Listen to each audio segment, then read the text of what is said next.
అధికారం పార్టీలో ఉన్నారు, మేము ఏమైనా చేయగలుగుతాము, ఎక్కడికన్నా వెళ్ళగలుగుతాము, పోలీస్ డిపార్ట్మెంట్ని అడ్డుపెట్టుకొని ఎన్ని అరాచకాలన్నా చేయగలుగుతామని చెప్పి ఈరోజు వైఎస్ఆర్సీపీ నాయకులు చేసే కార్యక్రమాలన్నీ చూస్తున్నాము, భరిస్తున్నాము, ఓపికగా ఎదురు చూస్తున్నాం మా టైం వచ్చేదానికి. ఈరోజు భాగ్యనగరం గ్రామంకి నేను ఇంటింటికి వస్తున్నానని చెప్పి గత 2 రోజుల నుంచి చెప్పడం జరిగింది. ఈ పక్కనున్న కొండాపురం అనే గ్రామంకి ఎమ్మెల్యే వస్తున్నాడని చెప్పి ఆయన ప్రోగ్రాం ఫిక్స్ అవ్వడం జరిగింది. నేను పొద్దున ఎస్ఐ గారితో మాట్లాడినప్పుడు ఆయన నన్ను ప్రోగ్రాం క్యాన్సిల్ చేసుకోమని చెప్పి చెప్పడం జరిగింది. మండలంలో ఉన్న పెద్ద పెద్ద నాయకులు కావచ్చు, గ్రామస్థాయి నాయకులు కావచ్చు, ప్రతి ఒక్కరికి కూడా నోటీసులు ఇచ్చి మీరు ఈరోజు తెలుగుదేశం పార్టీ కార్యక్రమం భాగ్యనగరం గ్రామంలో చేస్తే గ్రామ స్థాయిలో ఉన్న లీడర్లకు ఇచ్చి, మండలం స్థాయిలో ఉన్న లీడర్లకు ఇచ్చి వాళ్ళని ఇళ్ళకాడి నుంచి రానికుండా చేసి నన్ను రోడ్డు మీద నేను బయలుదేరుతున్నానని తెలుసు, నేను ఈరోజు ప్రోగ్రాము ఉందని తెలుసు. ఎస్ఐ గారికి నేను 4 గంటలకు వచ్చి 5 గంటలకల్లా వెళ్ళిపోతాను, చిన్న గ్రామము 1 గంటలో అయిపోగొట్టుకొని నేను వెళ్ళిపోతానని చెప్పడం జరిగింది. ఆయన కూడా దానికి ఓకే చెప్పినాడు. గ్రామంలో ఉన్న లీడర్లందరూ కూడా దానికి సంబంధించిన ఏర్పాట్లు చేసుకున్నారు. గ్రామంలో కొద్దిసేపు వాళ్ళకు పోలీసులు ఉన్నారు. దాని తర్వాత కొత్తగా ఏమి భయం పుట్టుకొచ్చిందో ఎమ్మెల్యేకి తెలియదు, కానీ వెంటనే లేడీ కానిస్టేబుల్స్, లేడీ ఎస్ఐలు అందరు కూడా ఒక దగ్గర రోడ్డు మీద నేను నా ఇల్లు దాటి 10 నిమిషాలు ట్రావెల్ చేసి వచ్చిన తర్వాత బ్యారికేడ్లో పెట్టి నన్ను అక్కడ ఆపడం జరిగింది.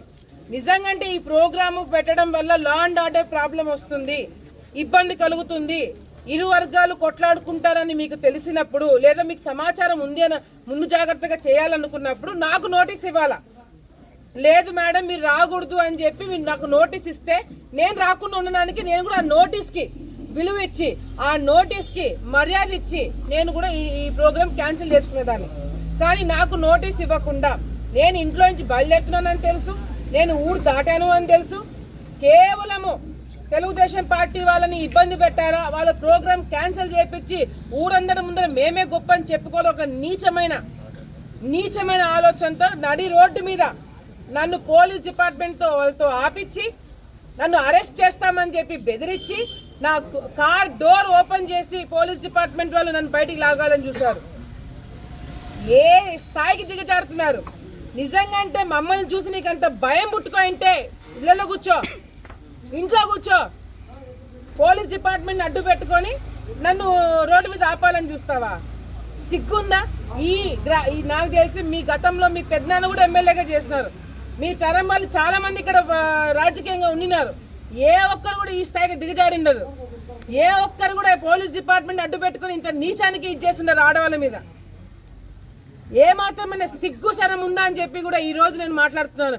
ఎప్పుడు కూడా మీడియా ముందర నేను చాలా గౌరవంగా, చాలా మర్యాదగా, ఒక పద్ధతి ప్రకారం మాట్లాడేదాన్ని. ఈరోజు ఎంత నీచానికి మీరు ఇచ్చేస్తున్నారంటే ఆడవాళ్ళతో పెట్టుకున్న ఉసురు అంత ఈజీగా పోదు. నరి రోడ్డు మీద నన్ను ఆపి నన్ను అరెస్ట్ చేస్తానని చెప్పి బెదిరిస్తారా? ఏ ఒక్కరిని కూడా వదిలిపెట్టేది లేదు. ఈరోజు ప్రతి ఒక్క ఇంటికి పోతున్నా, ప్రతిరోజు పోతున్నా, పర్మిషన్ తీసుకోవాలంట. ఎందుకు పర్మిషన్ తీసుకోవాలండి? ఎవరిని అడిగి పర్మిషన్ తీసుకోవాలా? లా అండ్ ఆర్డర్ ప్రాబ్లం వస్తుందని చెప్తే మాకు ప్రాబ్లం అంటే మేము వెళ్ళి డిపార్ట్మెంట్ వాళ్ళకి చెప్పుకుంటాం, పలానా గ్రామంలో మాకు ప్రొటెక్షన్ ఇవ్వండి అని.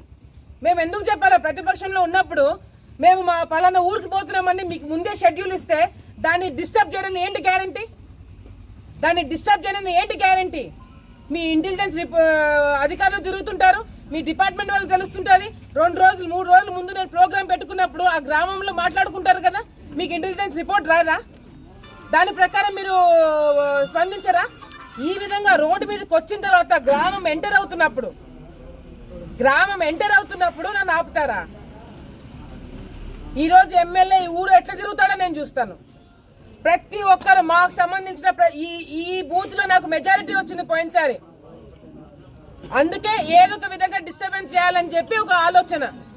మొత్తం ఊరంతా ఇళ్ళకి తాళాలు వేసుకొని వచ్చి ఇక్కడ రాబోతున్నారు. ఎమ్మెల్యే ఎట్లా తిరుగుతాడో నేను చూస్తాను. ఈ ఇంటికి కాఫీ తాగడానికి వస్తానని చెప్పి పర్మిషన్ తీసుకుని నేను రావాలా? ఎవరిని అడగాలండి పర్మిషన్? నేను ప్రతిపక్షంలో ఉన్న వాళ్ళు మా మీద అటాక్ చేస్తున్నారు. మా మీద కేసులు పెడుతున్నారు. ఆడ మోగాని తేడా లేకుండా అరెస్ట్ చేస్తున్నారు. మీరు కేసులు పెడతామంటే మేము భయపడిపోతామా? అన్నిటికీ తెగించి ఈరోజు రాజకీయాల్లో దిగినా, నేను అన్నిటికీ సిద్ధమయ్యి రాజకీయాల్లో దిగినాను. మీకు తిరగడానికి మీకన్నా ఎక్కువ హక్కు నాకుంది. ప్రజలు ఓట్లేశారని చెప్పి మాట్లాడుతున్నారు. ప్రజలు ఓట్లేసింది మీకు కాదు. మీ ముఖాలు చూసి ఎవరు ఓట్లేయలేదు.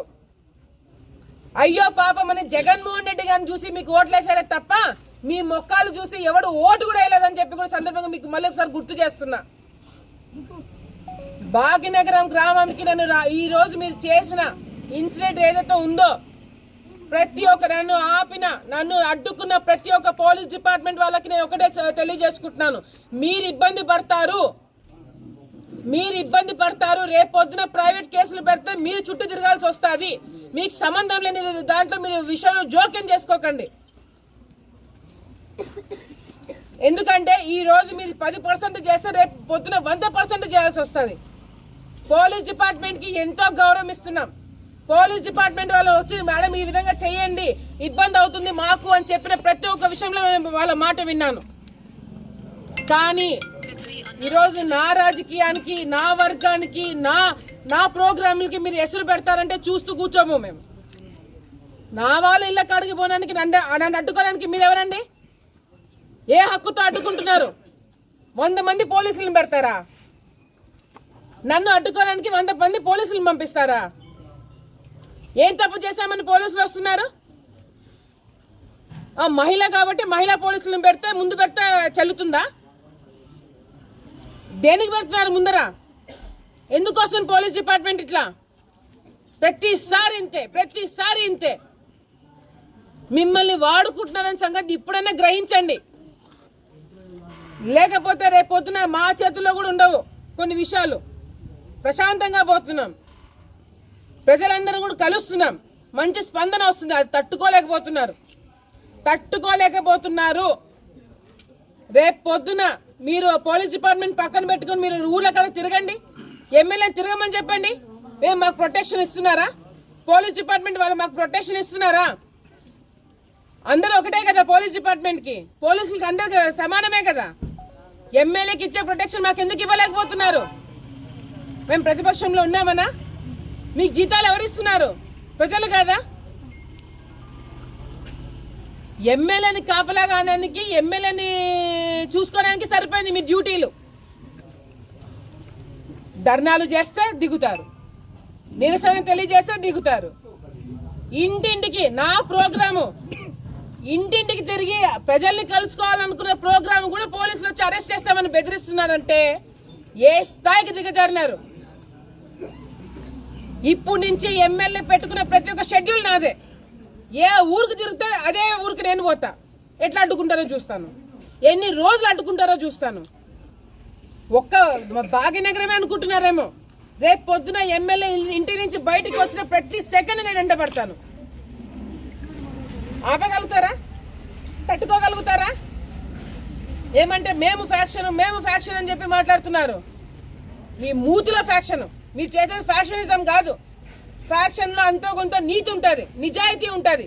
మీరు చేసేది రౌడీయిజం, మీరు చేసేది గూండాయిజం. ఒక ఆడపిల్లని అడ్డుకోవడానికి 100 మంది పోలీసులను పంపిస్తారా? ఏం చేసినా నేను? మీ ఇళ్ళ మీదకి వచ్చినానా? మీకు గొడవకి దిగినానా? ప్రజల్ని కలుసుకోవడానికే కదా బయటకు వచ్చింది. నాకు రైట్ లేదా? నా వాళ్ళని కలుసుకోవడానికి, గ్రామస్తులను కలవడానికి నాకు రైట్ లేదా? ఎందుకు అడ్డుకుంటారండి పోలీసులను పెట్టుకొని? ఇప్పుడు కూడా బయట చూడండి, మీడియా మిత్రులు చూడండి, చూపించండి. 2 పోలీసు వ్యాన్లు నా వెనకాల పెట్టినారు. SSCL నా చుట్టూ తిరుగుతున్నారు. ఎందుకు? లా అండ్ ఆర్డర్ ప్రాబ్లం వస్తా అంటే నాకు నోటీస్ ఇవ్వండి. నాకు నోటీస్ ఇవ్వకుండా చుట్టుపక్కల అందరికి నోటీస్ ఇచ్చి నన్ను ఇంట్లో కూర్చోమంటే డెఫినెట్ గా ఈ ఊర్లో ఎమ్మెల్యేని తిరగకుండా నేను చేస్తాను. ఎమ్మెల్యే అడుగు పెట్టాడా చూసుకోండి. లా అండ్ ఆర్డర్ ప్రాబ్లం రాకూడదు అంటున్నారు కదా, రాకూడదున్నప్పుడు దానికి తగినట్టుగా ఉండాలా. మమ్మల్ని కావాలని రెచ్చగొడుతున్నారు, సిగ్గు శరం లేకుండా చేస్తున్నారు. ఎమ్మెల్యేగా అన్ఫిట్, నువ్వు ఎమ్మెల్యేగా అన్ఫిట్. నీ ఇంట్లో అవినీతి ఆపలేకపోతున్నావు, మీ నాన్నని పక్కన పెట్టి అవినీతి కార్యక్రమాలు చేస్తున్నావు, మీ నాన్నకి ఎమ్మెల్యే టికెట్ వద్దని నువ్వు తిరుగుతున్నావు. నువ్వు ఒక రాజకీయ నాయకుడివి. You are unfit. MLA post కి నువ్వు అన్ఫిట్. అది నేను కదా రేపు పొద్దున ప్రజలు చెప్తారు.